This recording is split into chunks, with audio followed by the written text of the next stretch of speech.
우리 귀한 태영아를 어떻게 양육하면 될까요?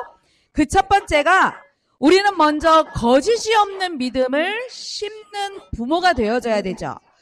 사도 바울이 오늘 디모데에게 편지하면서 강조했던 것이 생명의 약속대로 우리가 복음을 받은 자다. 그렇지만 자신은 지금 감옥에 갇혀있는 그런 형편으로 인하여서 복음을 증거하지 못하지만 편지를 통하여서 디모데가 지속적으로 이 복음의 바통을 이어서 증거하기를 원한다고 편지를 쓴 것이죠. 바울은 디모데에 대한 신뢰가 있었던 사람입니다. 그리고 그 신뢰의 바탕에는 디모데는 정말 하나님을 사랑하는 사람이었구나. 그것을 바울은 본 것이죠. 그래서 그의 믿음의 출발이 어디서부터 출발됐는지 바울은 잘 알고 있었습니다.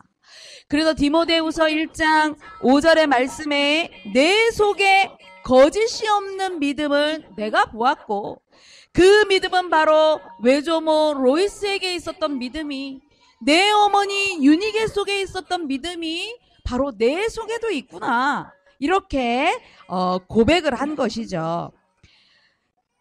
디모데의 이런 믿음의 출발, 오직 하나님을 사랑하고 거짓이 없었던 그 믿음의 출발은 바로 3대에 걸쳐진 할머니와 어머니와 자신에게 심겨졌던 그 믿음의 출발, 바로 가정에서부터 시작되었다는 것을 바울은 밝히고 있는 것입니다. 이만큼 우리의 가정은 굉장히 중요한 교육의 장소이죠. 우리가 무엇을 가르치려고 하는 그런 교육 이전에 이미 우리 엄마의 삶, 아빠의 삶, 또한 우리 조부모님들의 모든 모습을 보면서 우리 아가들은 기본을, 인격을 배우고 기본 성품도 형성이 되어지는 가장 인생의 뿌리가 되어지는 기초가 형성되어지는 곳이 바로 가정이라는 사실입니다. 그래서 그 기초를 만들어주는 사람이 누구냐? 바로 여러분들이죠. 그래서 어느 누구보다도 자녀를 양육하는 주 양육자가 우리 자녀들에게 있어서 굉장히 중요한 것입니다. 만약에 주 양육자가 너무나도 자주 바뀌면 엄마가 어쩔 수 없어서 직장 생활을 해서 주 양육자가 24시간 이 아이를 돌봐주는 양육자가 자주 바뀌면 어떤 문제가 생기는 줄 여러분들 아십니까? 아이들은 아직 어려서 여러분들 잘 모른다고 생각을 하시지요. 그런데 양육자가 자주 바뀌어버리면 아이들은 심리 상태가 불안정한 상태가 아이들이 되는 것입니다. 지금 요 때는 말하지 못하고 자기 마음 상태를 표현할 수 없어서 잘 모르는 것 같지만 이 아이들이 이제 부모 품을 떠나는 그 시기가 되면 그동안의 주 양육자로부터 보호를 받아야 되고 사랑을 받아야 되고 인정을 받아야 되는 그 시간표를 놓쳤던 그것이 우리 아이들에게는 불안 상태로 다가온다는 사실입니다. 그래서 제 바로 위에 언니가 아들을 이렇게 키우는데 우리 언니도 이렇게 일을 이제 했어요. 딱 3개월까지만 키우고 제가 굉장히 독한 여자라고 제가 막 욕을 했거든요. 어떻게 3개월만 키우고 아들을, 그 귀한 아들을 5년 만에 낳은 아들을 그렇게 띄어버리고 다른 사람한테 맡기고 나갈 수 있느냐. 제가 막 그랬거든요. 가정이 어려운 것도 아니었어요. 집에 돈이 없는 것도 아니었는데 본인은 일을 해야 되겠다고 아이 키우는 것보다 일하는 게 덜 힘들다고 하면서 다른 사람한테 맡기고 일을 다녔는데 결국은 그 아이가 너무나 양육자들이 3개월에 한 번, 한 달에 한 번 너무나 자주 바뀌니까 아이가 심리적으로 불안 상태가 오면서 두 돌이 지나면서 세 돌이 지나면서부터 좀 이게 배변 상태에 아이가 조금 이제 문제가 오기 시작했던 그런 경험이 있습니다. 자녀들을 양육하는 요 시간표가 우리 아이들은 굉장히 중요한 시간표입니다. 엄마를 통하여서 늘 따뜻한 음성을 듣고 우리 할머니를 통하여서 늘 축복의 메시지를 전달받을 때에 우리 아이들은 안정감을, 심리적인 안정감을 우리 아이들은 찾아가게 되는 것이죠. 그래서 우리의 가정은 우리의 자녀들에게 있어서 거짓 없는 믿음을 전달받을 수 있는 가장 기본이 되는 중요한 현장이라는 것을 우리 부모님들이 아시기를 바랍니다. 모세가 이스라엘의 가장 위대한 지도자로 쓰임받았던 그 배경은 바로 가정이었습니다. 하나님이 이렇게 모세를 시대적인 지도자로 쓰실 수밖에 없었던 그 배경, 그 뒤에는 바로 부모의 기도가 있었다는 사실이죠.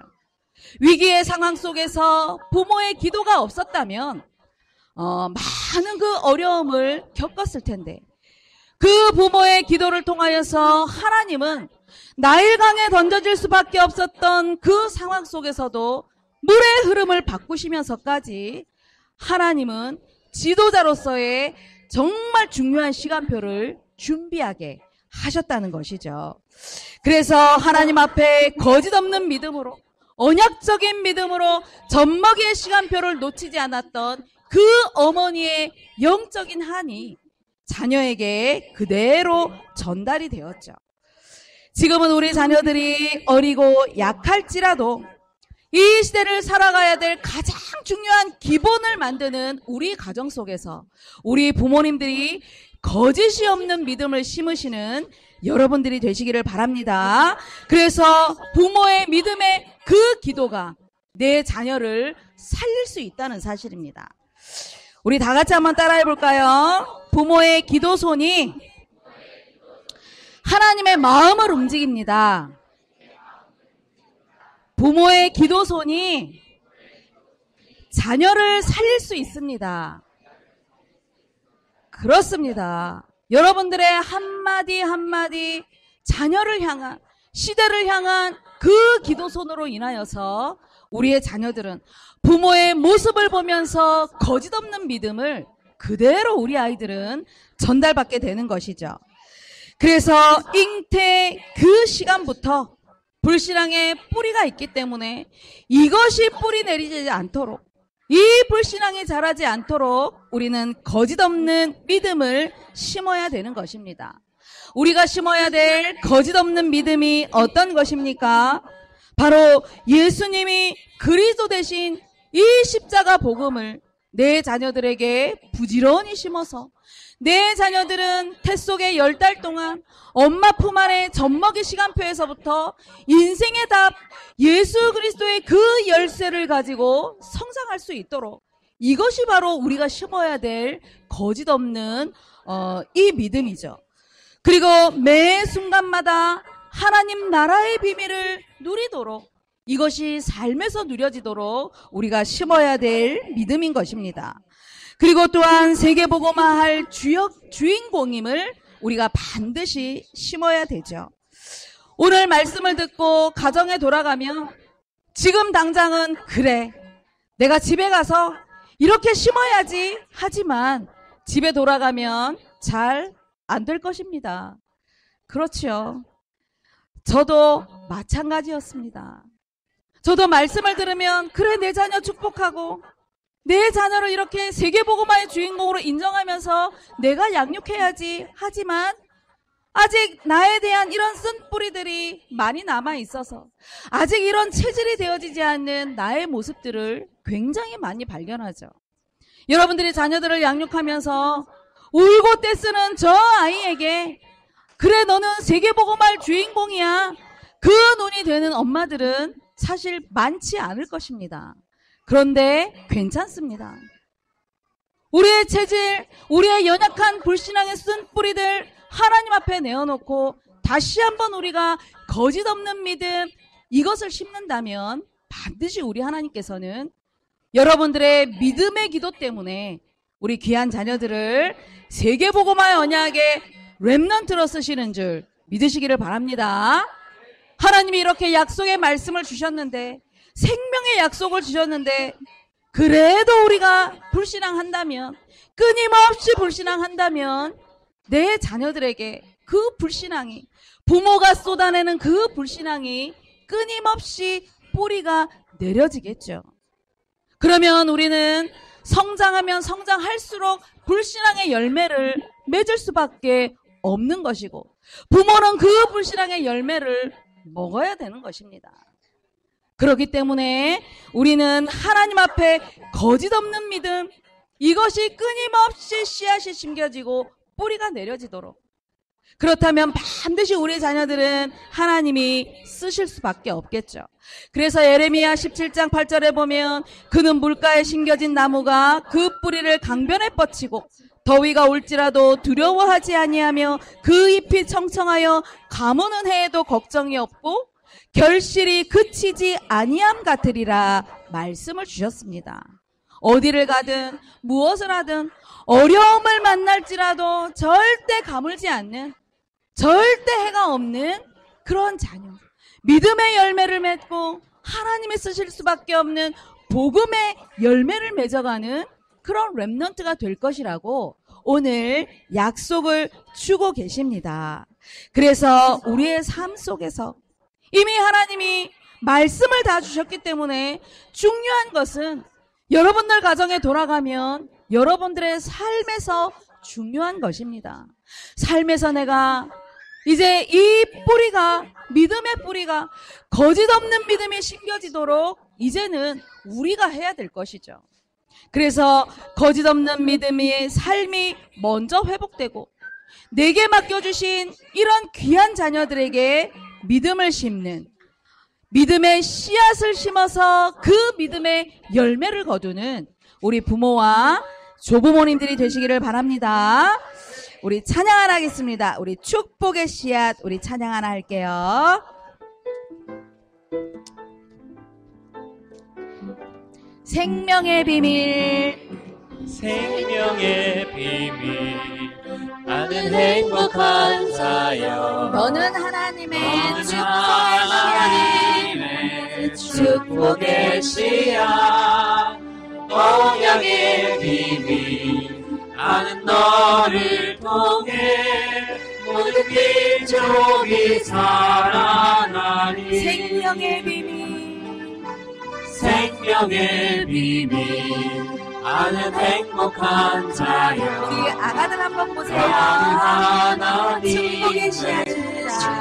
축복의 씨앗, 언약의 비밀, 아는 너를 통해 모든 가정이 살아나니. 다시 한번 해봅시다. 생명의 비밀, 생명의 비밀, 아는 행복한 자여, 너는 하나님의 축복의 씨앗, 언약의 비밀, 아는 너를 통해 모든 민족이 살아나니. 모든 가정이 살아나니. 모든 가정이 살아나니. 아멘. 자, 생명의 약속을 받은 우리 가정은 귀한 자녀를 어떻게 양육할까요? 자, 두 번째로 하나님이 함께 하심과 또 하나님이 지켜주심의 믿음을 우리가 심어야 될 것입니다.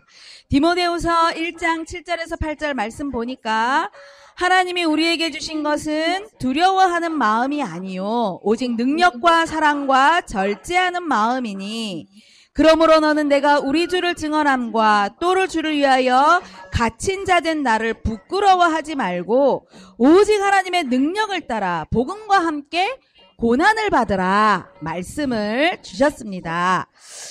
고난을 받으라는 것은 우리가 제일 싫어하는 건데, 그렇죠? 우리는 조금만 어려워도 금방 피하고 싶잖아요. 그렇죠? 힘든 것 절대 안 하고 싶잖아요. 그렇습니다. 그런데 바울은 복음과 함께 고난을 받으라고 이렇게 말씀을 주셨습니다. 전도자가 주신 말씀, 하나님의 말씀이기 때문에 우리는 이 말씀이 성취되어지는 자리에 있을 때에 우리는 말씀의 증인으로 설 수 있는 것이죠. 바울은 디모데에게 생명의 약속대로 복음을 증거할 전도자로 이제 목사의 안수를 받을 때에 받았던 그 복음의 열정을 회복해서 오직 복음을 증거하는 것에만 열정을 하라고.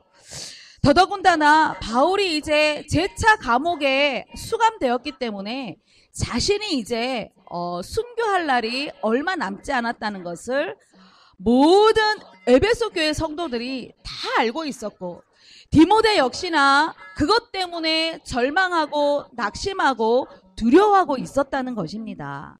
그런데 바울은 내가 감옥에 갇힌 것 때문에 낙심하거나 절망하지 말고, 또한 부끄러워하지 말고 오직 복음만 전하라고 이렇게 편지를 하고 있죠. 왜 그렇습니까? 예수님께서 이미 우리의 모든 문제를 십자가에서 다 해결하셨고 약속대로 우리에게 영원한 생명을 주셨기 때문이죠. 예수님은 우리의 모든 창세기 3장의 이 문제, 죄와 모든 저주의 문제를 해결하신 모든 문제 해결자가 되셨고, 예수님을 믿는 그 순간에 우리에게는 하나님의 자녀된 신분과 권세의 배경이 있음을 바울은 다시 한번 강조한 것이죠. 그래서 우리는 어떤 문제가 올지라도 두려워할 이유가 없다는 것을 바울은 강조한 것입니다.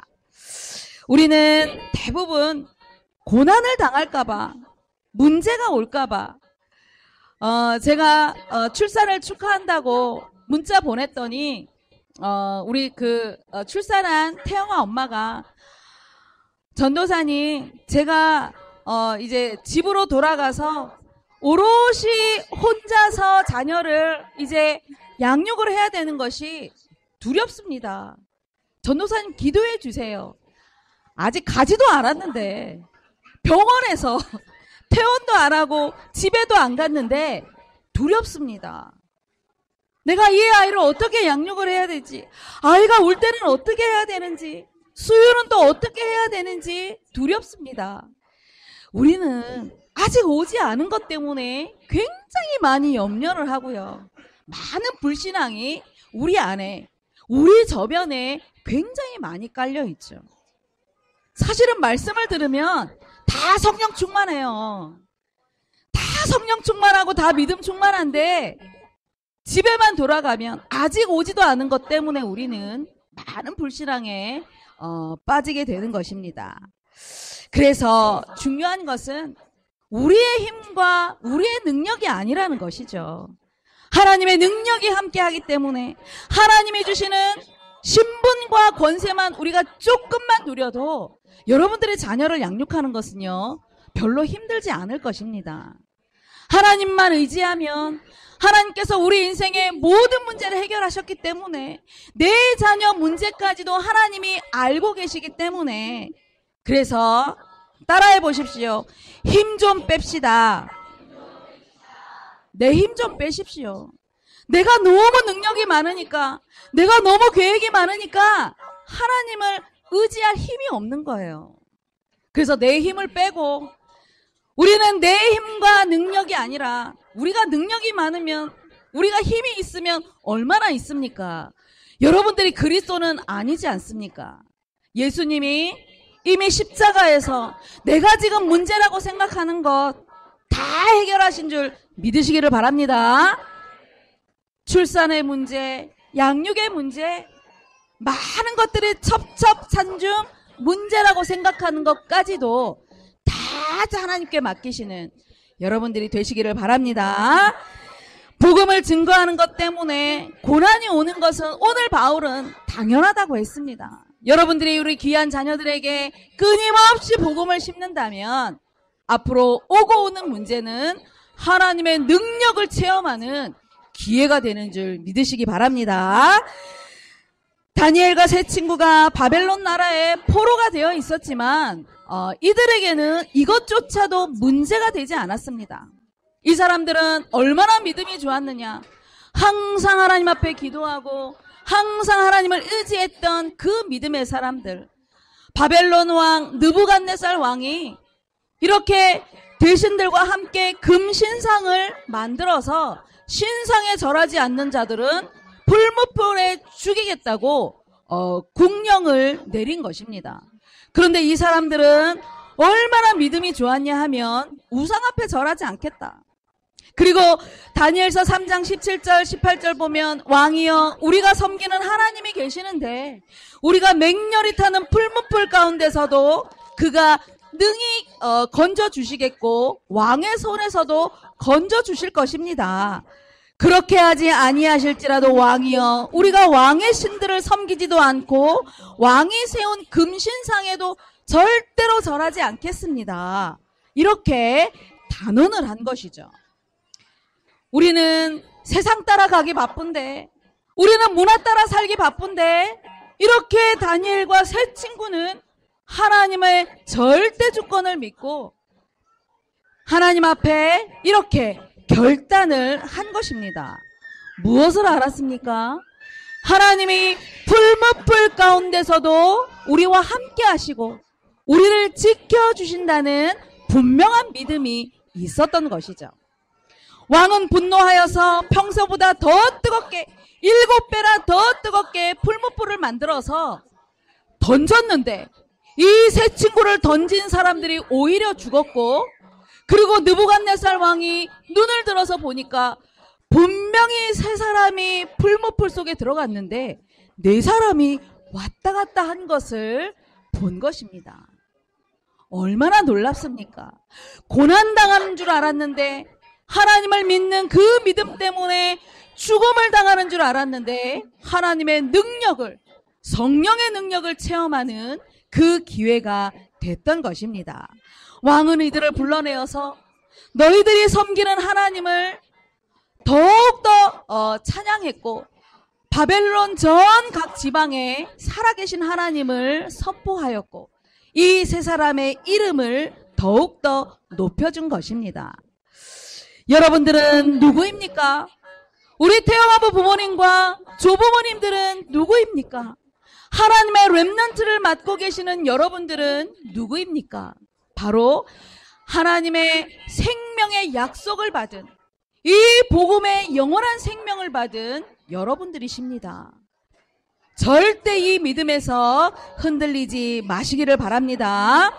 자녀들을 양육하면서 앞으로 많은 어려움들도 올 것입니다. 문제가 없을 수는 없습니다.